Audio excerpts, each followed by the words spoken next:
Сәлеметсіздер ме, құрметті ата-ана? Бірінші сабағымыз А, Б, Д, О және Ö әріптерінің кіші әрпін жазамыз. Қазір жақыннан көрсетемін. А әрпін жазуға кірісеміз. А әрпінің құйыршығы жазылған жерден екі торкөз тастаймыз.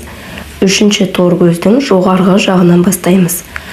Бастапқы кезде бала үйренгенше осы жерден бастайсың деп балаға нүкте қойып беріп отырсаңыз болады.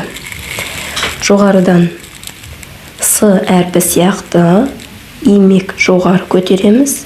Түзу сызық астына тиіп, жоғарыға көтеремін. Жоғарғы сызыққа кеп тоқтаймыз. Енді қолымызды үзбей, тура осы сызықтың бойымен қайтадан кері қайтып, астыңғы сызықпен имек жасаймыз.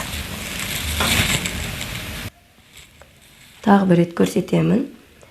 Құйыршығымыздан екі торкөз тастап, үшінші торкөздің жоғарғы жағынан бастаймыз. Жоғарыға қарай С әрпі сияқты имек жасаймыз. Астыға, астыңғы сызыққа тидім, жоғарыға көтереміз. Жоғарғы сызыққа кеп тоқтап, тура келген жолымызбен кері қайтып, астыңғы имегін жасаймыз. Келесі Б әрпінің жазылуы тура А әрпіне ұқсас. Мұнда жоғарғы сызықтан екі торкөз тастап, үшінші торкөздің жоғарғы жағынан бастаймыз. А сияқты жоғарыға имек жасаймыз.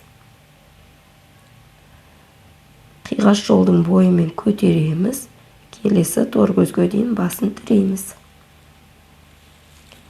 Екі торкөз тастаймын. Тағы да бір рет көрсетейін. Екі торкөз тастадым. Үшінші торкөздің жоғарғы жағынан бастаймыз. Жоғарыға қарай имек. Астыңғы сызықтан көтеремін. Б. Д әрпінің жазылуы тура осыған ұқсас. Құйыршығы тоқтаған жерден екі торкөз тастап, үшінші торкөздің жоғарғы жағынан бастаймыз. Бастауыш сыныптағы басты қағида үзбей жазу. Жоғарыға қарай имек, астыңғы сызықтан жоғарғы сызыққа кеп тоқтадым. Енді келген жолмен тура сызықтың бойымен қайтамын. Құйыршығын келесі торкөзге тіреймін. Тағы да бір рет қайталаймын. 1, 2, үшінші торкөздің жоғарғы жағынан бастаймыз.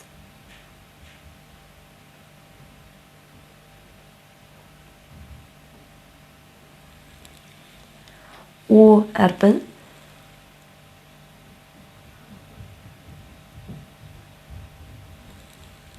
тура солай жоғарғы жақтан бастап қайталап жазамыз. Арасына екі торкөз тастап отырамыз. Ö әрпін жазуға кірісеміз. Тура О әрпі сияқты. Бірақ белдігі бар. Белдігін үзбей жазуға болады, бірақ шимай болып кетуі мүмкін. Сондықтан бөліп жазамыз.